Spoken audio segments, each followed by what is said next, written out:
नमस्कार an option पर एक बार फिर आप सबका स्वागत है। मित्रों, आज की वीडियो में हम एक्सरसाइज 12.1 का क्वेश्चन नंबर 3 को सॉल्व करने वाले हैं। क्वेश्चन नंबर 3 है फैक्टराइज। कुछ एक्सप्रेशन दिए गए हैं, हमें इस एक्सप्रेशन के फैक्टर्स फाइंड करना है और इन गिवन एक्सप्रेशन में हमें 4 टर्म दिए गए हैं और अगर 4 टर्म किसी एक्सप्रेशन के एक्सप्रेशन में दिए गए हैं तो हम उनके फैक्टर्स इजीली फाइंड कर सकते हैं। तो चलिए वन वन करके सॉल्व करते हैं। फर्स्ट है x square plus x y plus 8x plus 8y। 4 term दिए गए हैं तो हम दो टर्म के पेयर बनाएंगे। X square plus x y में से हम कॉमन ले सकते हैं x को।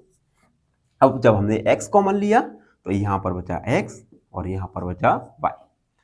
इन दोनों में से कॉमन आ सकता है 8।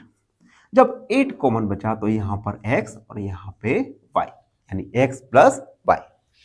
उसके बाद x प्लस 8 को लिख दिया और x प्लस y को एक बार लिख दिया।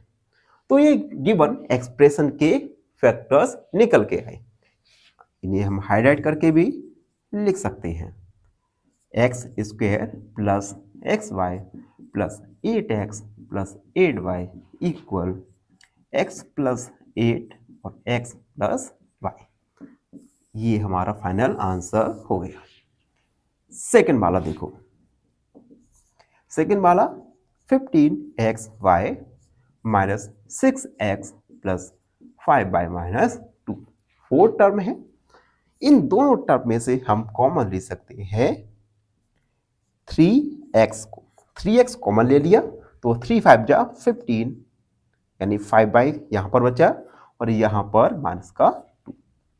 अब इन दोनों टर्म में से आप देख सकते हैं कुछ भी कॉमन नहीं आ रहा और जब कोई फैक्टर कॉमन नहीं आता तो हम 1 को कॉमन फैक्टर मानते हैं। तो हम 1 को कॉमन फैक्टर माना, 5y माइनस 2। 3x प्लस 1 को लिखा और 5y माइनस 2 को लिख दिया, जो गिवन एक्सप्रेशन के फैक्टर्स होंगे। 15xy minus 6x plus 5y minus 2 equal 3x plus 1 और 5y माइनस 2। ये हमने इसे हाईलाइट कर दिया। अगला थर्ड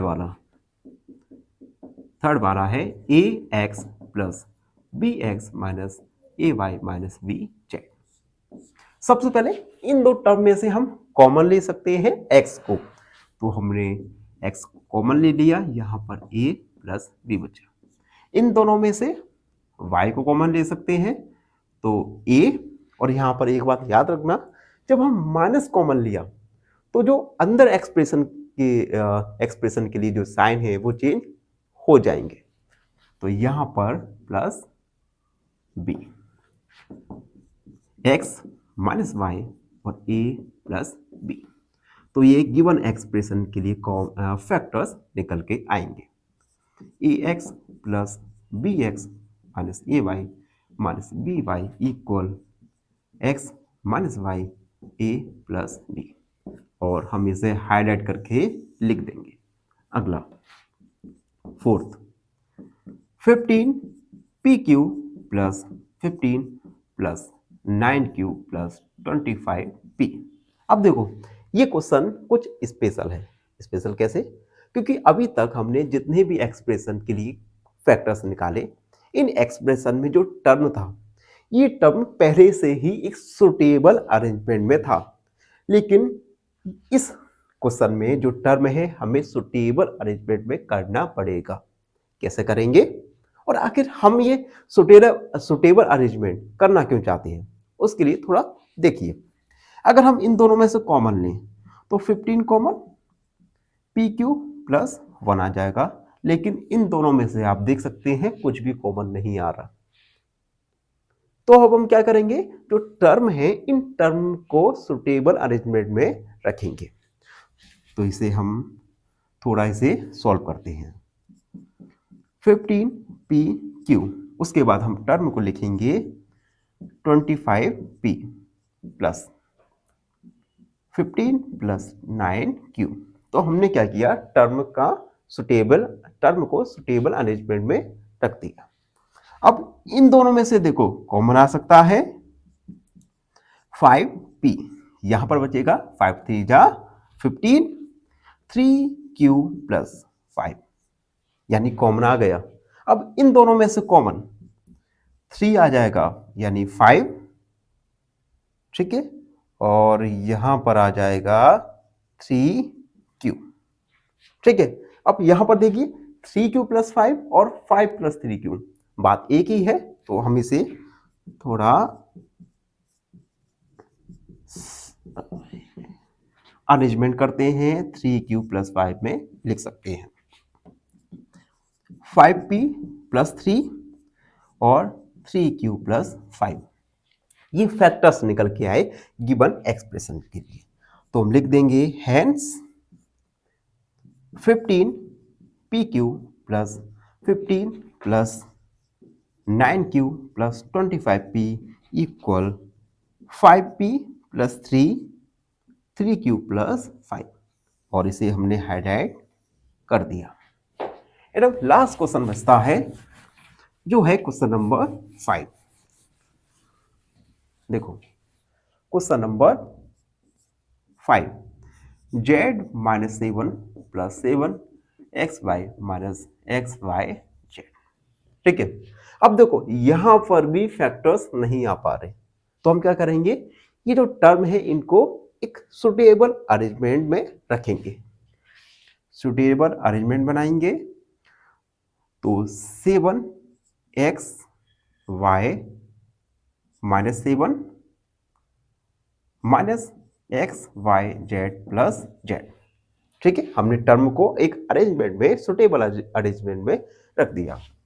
इन दोनों टर्म में से कॉमन आ सकता है 7xy माइनस 1।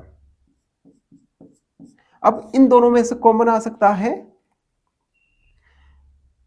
हम माइनस एक्स वाई को कॉमन लिया। जब हम माइनस एक्स वाई को कॉमन लेंगे तो जो अंदर जो टर्म के जो साइन है वो साइन चेंज हो जाएंगे, तो यहां पर ये हो जाएगा जेड, जेड यहां से कॉमन आ जाएगा माइनस जेड, ठीक। तो यहां पर x y minus 1, 7 minus z और एक्स वाई माइनस 1। तो ये फैक्टर्स निकल के आए गिवन एक्सप्रेशन के। हम लिख सकते हैं z minus 7 plus 7xy minus xyz equal 7 minus z और xy माइनस 1। ये फाइनल आंसर निकल के आया। तो इस प्रकार से हमने 12.1 के सारे क्वेश्चंस को सॉल्व किए। आई होप आप सबको अच्छे से समझ आ गया होगा। फिर भी कोई डाउट है, कोई क्वेरी है तो उसे कमेंट में लिख दीजिए, हमसे जुड़िए और प्लीज़ एन ऑप्शन को सब्सक्राइब करना ना भूलें। धन्यवाद, हमेशा प्रसन्न रहो। फाइनली एक क्वेश्चन पूछूंगा आपसे। क्वेश्चन है unit of perimeter is, option A metre square, option B metre, या ऑप्शन सी लेंथ। इस क्वेश्चन का आंसर कमेंट सेक्शन में जरूर लिखिए। बने रहिए हमारे साथ एन ऑप्शन में। धन्यवाद।